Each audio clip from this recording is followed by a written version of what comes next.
Well, good morning, everyone. How fabulous is it to be back together, to be able to have conversations about how we take forward health and social care in Scotland. The last 2 years, I know, has been difficult for everybody in society. And if you're working in health and social care, you've had additional pressures to manage in your everyday life and the jobs that you do as well.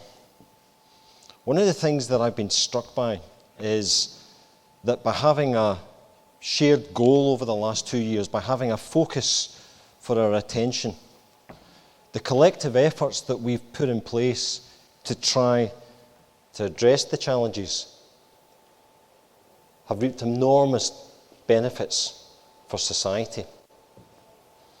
I've chosen to start this presentation today with one of my favourite quotes from Martin Luther King. And this was a recurring theme that King used throughout his sermons and his writings. We're caught in an inescapable network of mutuality. We're tied in a single garment of destiny. Whatever affects one directly affects all indirectly. I can't be who I need to be unless you are who you need to be. And you can't be who you have the potential to be unless I am who I can be as well. That's the mutuality within our system just now. That collective response is something which I think is one of the most important pieces of learning. And let me be very clear, I think that it's necessary to retain that sense of mutuality, that collective response, if we're to respond to the challenges, the very significant challenges that exist across Scotland to this day. There's lots of uncertainty that we're dealing with across the world just now. It affects all of us, whether it be instability and the geopolitical considerations that we have, most strongly characterised by the war in Ukraine, whether it be the ongoing threat that we have from agents such as COVID-19 and the ongoing pandemic, or whether it be the cost of living crisis that we're experiencing just now. That instability, that uncertainty, that insecurity acts upon us all. But it has its most profound effect on those who are vulnerable in our society, on those who already experience most disadvantage. I want us to bear that in mind when we're considering the content of the report this year. And last year, in my first report as CMO, I spoke about the challenges which were still evident as a result of the pandemic. The pandemic's not gone away. Over the coming weeks, we're likely to face a rise in cases, again driven by one of several variants, most likely BA5. And that will put pressure on all of us, on our services, and the population of Scotland again. But we must respond to it, and continue to respond to the other challenges that we've got within society as well. And I still remain convinced that realistic medicine offers us the ability to be able to respond to this most effectively, particularly if we collaborate together. So in this year's annual report, I've grouped the report around about 5 main themes. Collaborating for a healthier, fairer Scotland, personalising care through understanding, innovating for a more sustainable system, supporting our workforce, and then examining the health of our nation. All of these are really important to me. Tackling inequity across our society and the health challenges that that creates, making sure that we have a sustainable system, both in terms of the delivery of services, but also to make sure that we're responding to the climate emergency as well, and ensuring especially that our workforce feel supported to have fulfilling and long careers. In Chapter 1, we begin to explore the concept of how we collaborate for a healthier, fairer Scotland. There are lots of really good examples from across Scotland that we can draw upon. And one of the questions that we have to ask ourselves is, how do we make these approaches much more consistent? One of the things we've learned from the pandemic is that it's those who face the greatest disadvantage in society who suffer the most from the consequences of the pandemic. The pandemic has deepened some of the inequalities that we already experienced in society. And even before the pandemic, we were starting to see life expectancy in Scotland stall, and for some of our communities actually beginning to fall. The gap in life expectancy between our most disadvantaged communities and most affluent communities in Scotland is 24 years. We've tried to tackle health inequalities for many, many years now. We've made some progress, but we need to make more. We need to accelerate that response. And the only way that we can do that is if we work collectively together. And we show some examples of some of the, what I think are fabulous interventions that are taking place across Scotland that are specifically designed to try to reduce some of those inequalities.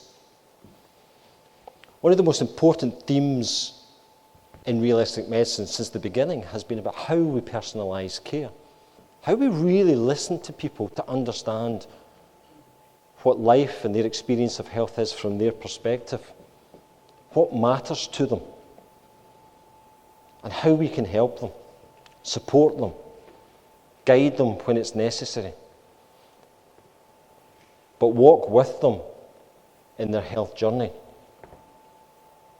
And in Chapter 2, we explore some of the really specific examples of novel ways that we've done that, particularly with some of those who have experienced either traumatic times or disadvantage in their life.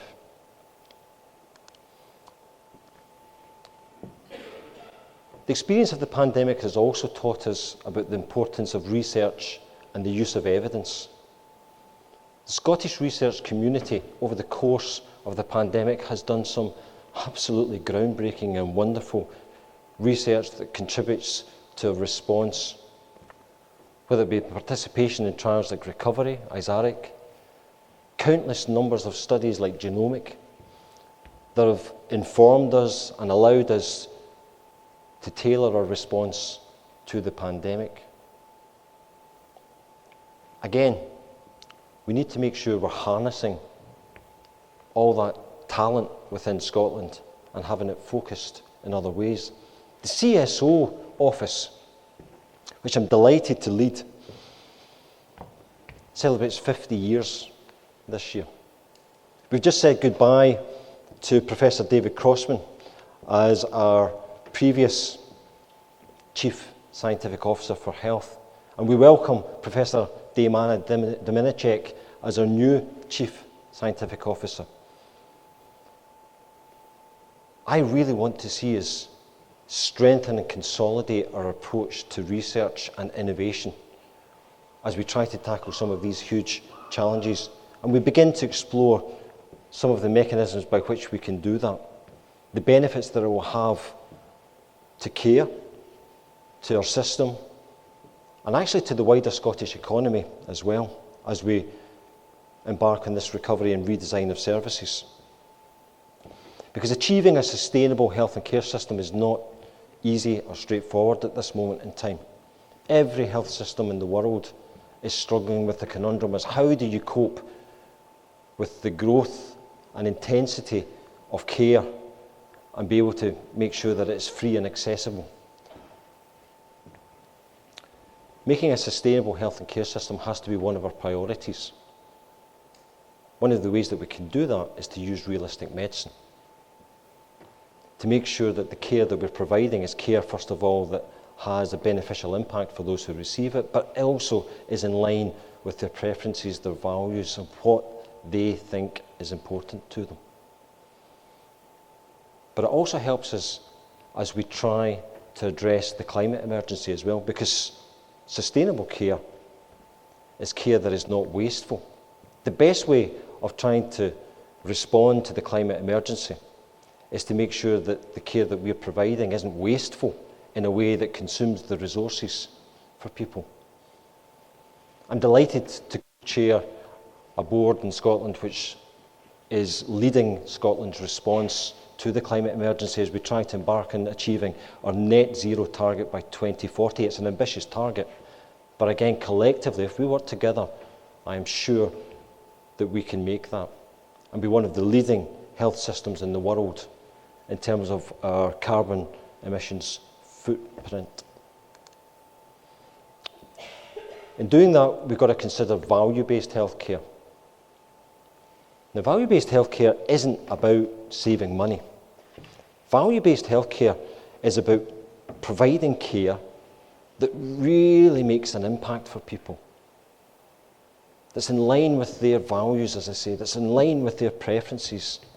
It's the essence of realistic medicine because it involves shared decision-making, it involves personalising care, and it means that we're using resources in the best way to have the biggest impact across a population as well. So that those who require our help most, those with the greatest health inequalities, are able to access that care too. And if we're to do that effectively, we've got to look after our workforce. This has been a really difficult 2 years. I know this has been the hardest 2 years of my career. I'm quite sure that many of you feel exactly the same.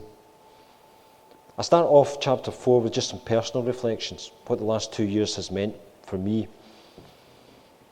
But the central message that I want people to take from this chapter is that collectively, whether it be working with you individually or your representative organisations, we need to understand what it is to work within health and social care in Scotland just now and support you to have long and fulfilling careers in a way that you can go home at night feeling satisfied you've had the tools to do the job that you need and that your experience of work has been one which has been fulfilling and rewarding. So I've started off with a quote from Martin Luther King. I'm going to end with a quote with a good friend and colleague, someone closer to home that many of you will know, Tommy Whitelaw. Because I think the essence of what we're describing in this report comes down to relationships and comes down to people. If I've learned any single one thing from the last 2 years, it's that those relationships, compassion, kindness, love for other people have been the most important aspect of how we've managed to navigate what has been the most tremendous assault that the NHS in Scotland has ever faced in handling the pandemic. We must take that learning and carry it through to tackle these other challenges. It's us as people that can make this difference, as Tommy says. And if we work together in this, I'm quite sure that we can make big, big impacts on these challenges. Relentless action against inequity, on sustainability, on supporting the workforce. That's where we need to be prioritising this next phase of work. Thank you.